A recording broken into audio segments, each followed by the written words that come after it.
And we're back. If you're just tuning in, this is Third Coast Radio. I'm your host, Kamikaze, the Kingmaker. We're in the building with Dreon Santana. We got Kayla Renee in the building. House of Mars is not with us, but we're going to keep everything rolling as usual. And as promised at the top of the show, we got that boy KC YoungBone in the building. What's going on, brother? What's going on, man? How y'all doing? Man, we're glad to have you in, man. Got a new project that just dropped. We're going to talk about that. We're going to talk about KC YoungBone, the music, and more. But first of all, for those who, might not be familiar with KC YoungBone, man, you know what I'm saying? Give me your name and your claim to fame real quick. Just KC YoungBone, man. I'm from Central Mississippi, Lee County, small town called Thomastown. I've been doing this music for a good little minute, but just recently started kind of learning the business and getting serious about it. There it is. So my first question is, of course, I've been, watching you for a minute, checking out the music, seeing you at a couple of shows. I thought that you were from Jackson because you was here so often. I didn't find out until as of late that you were from Thomastown. So, what had you traveling, back and forth between there and Jackson, Mississippi so often, and what has endeared you to the city of Jackson like that? Man, it's the capital, man. Okay. Like what I say, where I live at, really, it's 15 minutes to get to Walmart. So if you want some clothes worth wearing or, something like that, you got to come to Jackson anyway. So I've been coming to Jackson since I was a kid, man. Like we used to go to the, just all the little spots over there and the medical, before the medical mall and all that. Like all that. I remember growing up doing all that, man. And, like my sister Jackson Mall. Yeah. Wow, that's a blast from the past. I kind of gave my age away probably. Yeah. Too much, man. But when you say Jackson Mall, I'm saying only a few people gonna perk up. Yeah. In this room, at least I know. Yeah. We'll get into that. We'll get into all that, man. But at any rate, man, what started you in the music, man, and what influenced you in Thomastown, Mississippi, man, to start getting into hip hop? Man, being hurt. That's how I ended up doing music. Like I grew up around it though. My dad was a pastor. Like I'm a PK, so. Okay. But he used to be a professional gospel singer way before I was born. Okay. So like I always had this draw to music, but I ain't never want to learn how to play no instrument because it took too long. I ain't like singing because I ain't like everybody looking at me. And so I just like listen to music. And so I grew up like the athlete lane. I was ranked in the nation, all that in football, basketball, ran track, all that. So when I got to college, bro, like it was so full of speed to a little country dude like me, man, head just one thing to another, got in the little stuff, man, ended up getting off the team, lost my scholarship. Then one of my sisters had a stroke, then my dad passed. And see, like my dad was my best friend. And so I went into this little spiral, brother, where I always had the wrong people around me, but everybody pushed me because I was an athlete. So they wouldn't let me do what they were doing. But now when Pop left, that was it. And so the only thing I had, because these sports, that's getting all my energy off. All the aggression, yeah. And like now it's over with, so I'm just ignorant. Right. I'm 6'4", 245 strong, as an ox, and got child conflict resolution, you know what I'm saying? So one of my partners, man, it's just a long story, bro, but like I got in trouble, but I ended up having an academic scholarship at Alcorn. So they couldn't keep me out of school because my grades were too high. Yeah. So they had to put me in the honors dorm. And so the roommate that I ended up, he had just got in trouble. So it was just like the perfect storm. So he had to have a roommate. I had to be his roommate. And when I came in, bro, he was sitting at a desk rapping. Okay. And so when I was like, bro, what you doing? He was like, man, I'm making a mixtape. Right there in the dorm room. I swear to God, bro. Down, right? Yeah, for real, bro. My partner P3, man. If you hear this boy, they gonna take you to death. But yeah, so he was like, man, you need to do this, bro. He said, I'll be seeing how you be looking, bro. You look like you got something to say. And that's how it started, man. Yeah, that's how the music started. That's it. That's crazy. Yeah. All right, so you did mention your dad passing sent your mind into a spiral. You also made a post about the pandemic and how you were really just starting to take things serious and investing and working on a tour. So how has the pandemic affected you mentally? Man, I don't even have a brain left, it feel like I can't. Wow. It's hard to think, man, because everything I thought needed to be done, it just got derailed. And so it was like, oh man, I gotta figure something else out. And so then I ended up actually catching what everybody's scared of. And like, that was a whole nother something, man. Cause I thought it was over with, cause it got me bad. You know, I'm seeing everybody losing their smell, they taste. I'm like, oh, it's straight. Then they come out with this Delta thing, and I would catch that. I need that kind of luck when I play the lotto. Man. And so, man, when I got that, you know, just feeling like it was over with, but at the same time, like, people be like, bro, you crazy, man, you crazy saying it like that. But that's the most peaceful I ever been when I had COVID and thought I was gonna die. Wow. Because it made me separate everything that don't matter, and the only thing I'm worried about now is breathing. So like, I'm like, well, as long as I'm alive, I'll figure the rest of it out. And so it just calmed me down, bro. And like, when I bounced back, that's when I was like, okay, I need to put the album out. Cause man, the album been done, I don't know how long, but I just been sitting on it like, man, the world tripping, all this, I don't wanna move around with all this stuff going on. I caught it anyway. So I'm like, man, it's just meant for me to not even be thinking about that, just doing what I need to be doing. There you go. So as I was scrolling on your Instagram, you are a tattoo artist as well as you make music. And for me, I thought, I was like, man, you make music, you're a tattoo artist. What do you do? So I was like, you do a really, really good job. So I have to ask, like, how do you actually balance, you know, tattooing your clients, but also being in the group? They both really the same thing, to tell you the truth.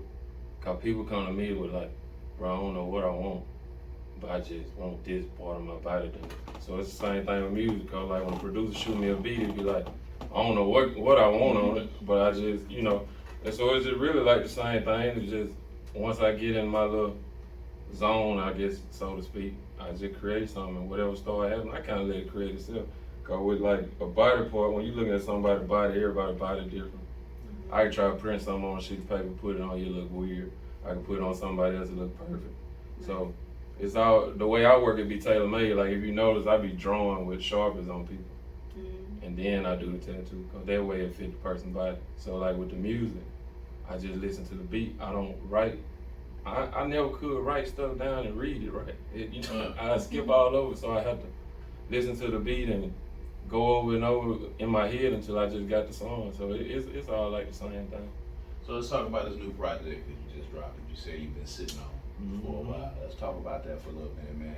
And what was the inspiration right behind this new project? And you know, outside of COVID being around, why did you sit on the project so long? I felt like it wasn't ready because I was inside my own head for so long.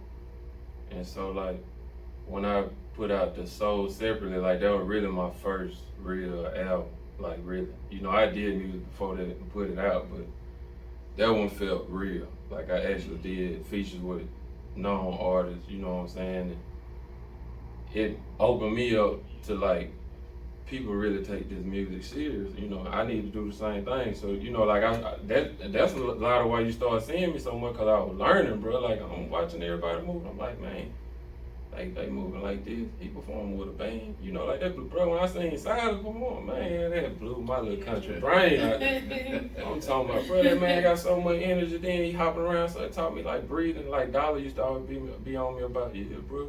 Rep control. Yeah, you know. It's vital out here, man. Yeah, man. And so I started paying attention to all of that kind of stuff. And so like when the album came about, I was like, man, people like this album. They don't even know like I've been doing this. So that's where the title came from. Like, you know, I've been cold with this. You know, it just ain't no cocky thing, but that's just how I feel, bro. Like when it comes to MC has to be cocky, man. That's one of the gotta be prerequisites. something. yeah, you know, everybody, I get that, bro. You too humble and all that. I was like, I might come off like that, but I don't feel like nobody can out rap me. That's really how I feel.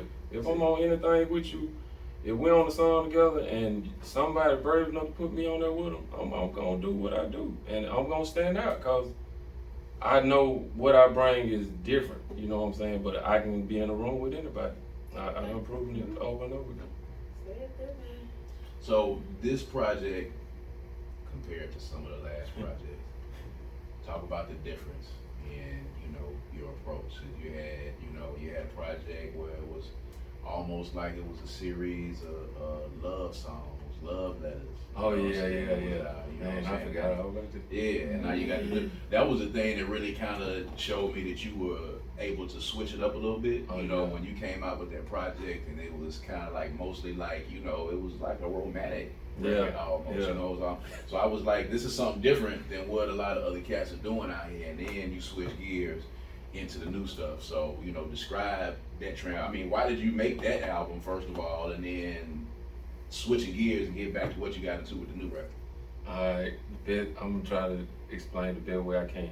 Alright, so like I told you how I got into music was from me being hurt. Alright, so that created like this loop in my head to where I couldn't make my brain be quiet. So the first project I put out was Pennies and Thoughts, cause that's all I had was thoughts, but I got flat broke. Like people be thinking it's so deep, but that's really why I named it. And so after that it came sold separately. Like so I knew in order for me to do this music, I had to separate how I really felt about a lot of stuff and create it. And so you notice on that project I only had female features. You know what I'm saying? Because after my dad died, all I had in my life was women that was, you know, keeping me going or whatever. And then like most of my kids, daughters. Like that's all I really got I got one son, but I got 3 daughters. And so that was like the journey into what, like when they heard Soul separately, they liked the fact that there was a lot of women on there. And so that gave them something to listen to. They like hearing the women version. And so I'm looking at it like, oh man, I gotta cater more to the women. And so that's what everybody be telling. Like I got women problems and this, that, and the other. Yeah. Oh, big time. You know, Pac said that a long time ago. We He ended up gave you the down formula. somewhere. Pac said it That's all the only- those years ago. Pac said it. That's the only way we get here, bro. Like ain't none of that's the only way all of us got here. Oh, that's right. So I gotta respect that. And so while I be tattooing, you know, some of them bring up the album, they be like, why you ain't got no song for the, you know, ladies? I said, I'll tell y'all what, I'm gonna just do a whole project for y'all. And that's how Love Letter came out, and I put it out on Valentine's Day just to be funny. And so that's how that happened. And so like this album was just more personal, like for me to just, I put a little bit of everything on this one because I don't feel like I really got no one style. Like people, you know, they label me a lyricist because of the way I say stuff. But to me, it'd be simple because I try to rap like I talk. Like if I think like that, that's what I'm finna say. I don't know how to say something I ain't thinking, you know? And so that's how the Been Cold came about. So like that's from the Pens and Thoughts, I was hurt. So separately, the women held me Living up. life, man. Yeah, that's exactly what it is, man. Love letter for the women. So on your visual for Pressure, you show a little bit more of your what you let I wouldn't say your cocky side, but you let yourself shine through. What was your inspiration for that visual? I have no idea. It was so random, man. I'm gonna tell you, look, the song came about. Shout out to Drake Juke. I don't even know how he found out about me, but he hit me up on Instagram. Instagram is just a wonderful thing. And so, bro hit me up, and so I shot him a number. He shot me a number. We talked and chopped it up. And so at the time, bro, he can't make this stuff up, man. I don't even really watch TV, but P Valley was on, bro. Like it was just so loud to where I couldn't even ignore it. And so I heard it. So he sent the beats. He was like, "Bro, I sent you these beats." And so I listened. He sent a couple of them. They were cool. And then when that one came on, I was like, "Man, this boy showing out on this beat right here." So when I went to the house or whatever, I playing a song. That song just came in my head. Pressure. I was like, man, it's a strip club song. Why I get a strip club song for old time P Valley? Then put that in my head, man. And so Paint could do it to you. yeah. Hey. And so when it came, like people, I was just shopping around, letting people hear it, and everybody was just like, bro, you need a video. Bro, you gotta shoot a video for this. You gotta shoot a video for this. So I'm thinking about, bro, like this a strip club song. I can't be in this with my children watching it. You know what I'm saying? And so I'm like, what's the slickest thing I can come up with? And so, Pressure Bust Pipes. Why not be a handyman? You know what I'm saying? There you go. Yeah. So like that. Okay, creative director. It's the cleanest. It's the dirtiest, cleanest way I could have came up with it. You know. That's dope. So, you got this new record out, this new project. You know, what's next for Casey YoungBone after this project? You know, outside is kind of opening up back a little bit. You know what I'm saying? A little taste. You know, you going out on the road. what's the next move for you to push this out? Yeah, that's I really want to go on the road, man. I want to, cause before like the post you was talking about, I had set up before I had like a little mini tour that I was gonna go around and push Soul Separately and Love Level, but everything got shut down. So like I'm back on that course, man. Like I've been talking to a few people trying to set up different locations in different states to where I can take it, cause like now I got more product, and so. Just trying to get it out there, man. That's just like here recently, bro. I was on Sway in the Morning. Did saw that. Did Restaurant, by the way, too. and that I appreciate it. And bro, it was so random and so unplanned for me. I didn't even know that was finna happen. You know what I'm saying? So I didn't even know what to say. For one, I thought it was a joke. You know what I'm saying? Cause you have everybody doing a. Well, bro, you can get on here, then you get on the phone. We're gonna charge you $600, someone. So man, so I got on there. That's sweet in the morning. I was like, bro, that's real. I'm looking around. The man said my name. I ain't know what to say. I thought I was gonna go blank. But yeah. So when that happened, man, it really just was a lot of confirmation for me. And so me and my brother, shout out to Juwan Johnson, man. He keep a lot of my business in order, cause I select me personally. I feel like I be having so much going on, but when you really look at it, it's just life like everybody else live. Oh, ain't no doubt. I got a surefire thing for you. Do your show when you're doing one of your songs. You tattoo somebody while you're doing the show. Man, That would be fly. look, man. I'm gonna let you take that with you. I want you to think about it. Alright, Because when you do it, and the crowd is amazed, Yeah. I want you to make sure Yeah. that you shout me out on Got to. Nobody else is doing it. You know what I'm saying? I'm pretty sure some rappers that can tattoo. Tattoo artists. I mean, I know a few more people, but nobody's ever gotten on stage and tattooed somebody while they was doing one song That's dangerous. or a couple of songs. You know what I'm saying? So Something light. You know what I'm saying? You giving them, A little heart. you giving them a nice little it heart, gotta be. something on there, Yeah, give them a name, something like that. Something quick and sweet. You know what I'm saying? You doing one of the songs on Love Letters, and it's a lady, and you tattooing her while you Yeah, doing that it. would be fly. Man, come on, ho! Come on. Come Nah, on for now, real. y'all. For Come real. on now. Yes, sir. Come on now. Yeah, you got your lab coat on now, There Jay. you go. Come on, man. I had to give you that one now, and we're gonna put it on the air so everybody can hear it. So when they see it, They know and they it was you. amazed. They know it was you you, know man. where it came from. I'm telling you, man. You can take that with you, man. You can run with it, man. So everybody wants to get in touch with you, man. Give them all the social media handles, man. All the information to get in touch with you. KC YoungBone. It's the letter K, the letter C, Young, just like it sounds, how it's spelled, and Bone, same way, on everything. There it is. KC YoungBone in the building, new project out right now. Make sure you go get it. Follow him on social media, man, and make sure you see him live coming up real soon, because you might see something amazing happen on that stage Hey, real soon. if y'all believe it, what's the name of the project? We never said it. The name of the project? Ben Cole? Ben Cole. Yeah. I said, I snuck it in there. Yeah, I said Ben Cole. Sleep Ben Cole. Real Name of the smooth. new project right here on Third Coast Radio, man. We'll be right back.